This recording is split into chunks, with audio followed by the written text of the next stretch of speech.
Hey guys, what's up? Alex Reed 626 here, and today we'll be taking a look at my German Battlefield 1 impression. I'd just like to start off the video just to point out that this is not a historically accurate German World War I impression. So for all you would-be World War I German reenactors, please, again, please do not use this as source material to build your impression off of, as there's plenty of source material online to build a correct German World War I impression. So before all you historians and reenactors get yourself all tied up trying to point out my fallacies on my uniform, sit back and relax, save yourself some time, because again, this is just for Airsoft and cosplaying.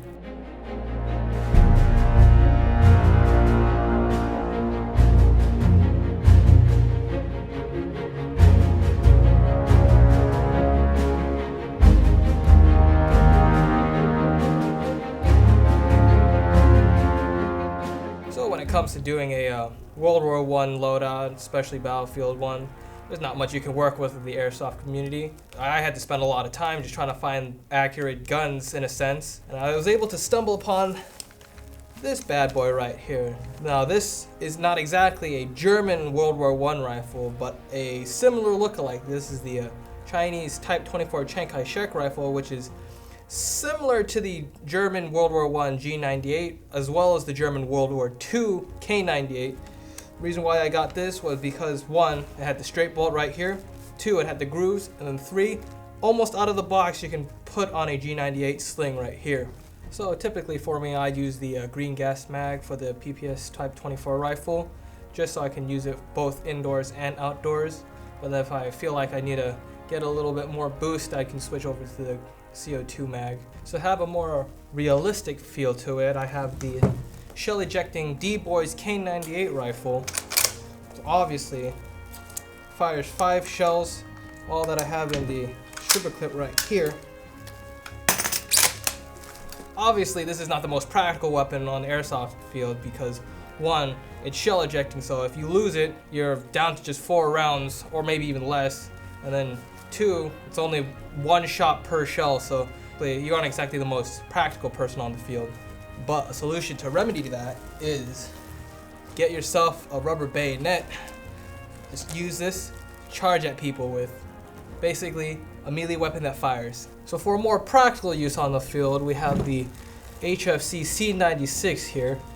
You guys might be familiar with this weapon if you play the tanker or pilot class. Once you jump out of those vehicles, you have these weapons to defend yourself with. Airsoft wise, this has a 30 round box mag, fires around 410 to 420 on field, so not exactly your CQB weapon, but obviously very practical when it comes to outdoor fields. So the weapon that I use the most is the Type 24 rifle, simply just because it looks like the German G98, as well as you could both use it indoors and outdoors. You don't have the hassle with having just 5 shells or having to deal with the high FPS. So it's kind of the median of the two. So while these rifles do look nice, they're somewhat hard to come by, especially the bolt action rifles. But don't worry, I have something more practical and affordable. So let's take a look at all my World War I secondaries. So what I usually use for my secondary is the WeTech C96 here. Fires around 310 FPS, so it's perfect for both indoors and outdoors. If you do buy this gun, it does come with a wood stock right here, so you can somewhat convert it into the C96 carbine. However, you do not get the 10 round short mag right here, but rather a 20 round mag like this in here. The short mag has to be purchased separately, which obviously I did just so I can put it in my holster and have a quick draw. So next up on the list for World War I sidearms, we have the German P08 Luger.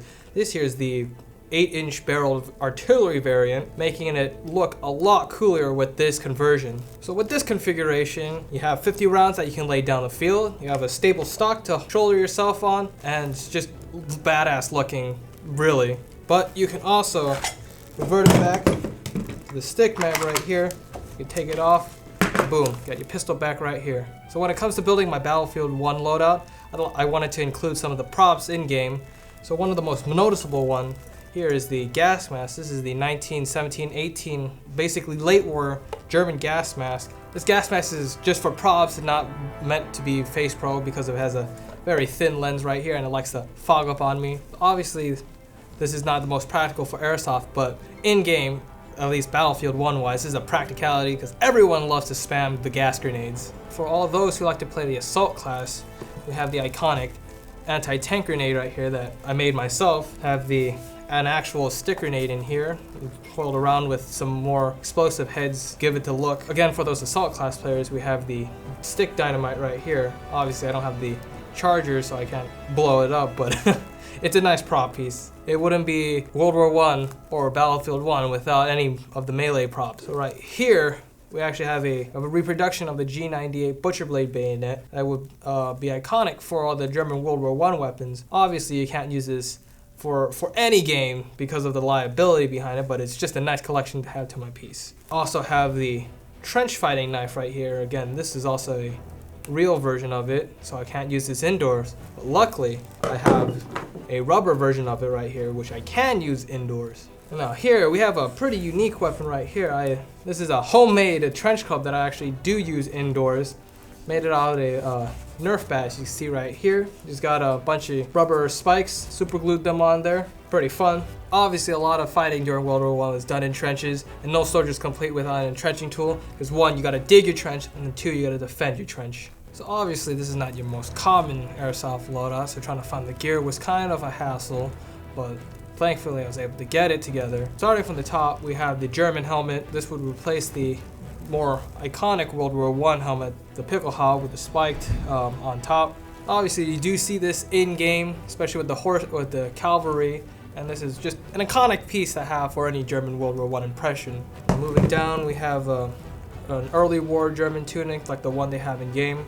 Obviously, back then, they didn't have the fancy plate carriers that we have today, so a lot of the gear was asphyxiated onto the belt. So while my kit is not historically accurate, it just means that I'm carrying more on my belt than the soldiers would back then. I'd have my ammo pouches here, I'd have my holster on the left side, a utility pouch on my right side, just more pouches to hold mags, ammo pouches for the pistol. So my backside is more of the utility type stuff, something that's not meant for quick draw. So we have the entrenching tool, the bayonet, the gas mask canister, canteen, bread bag to store more stuff in, like the TNT and whatnot, just more mags in general. While this is not exactly the most quick draw-esque loadout, it does serve its function, or at least where all the pouches are placed, and just all this leather gear just makes it look nice on the airsoft field.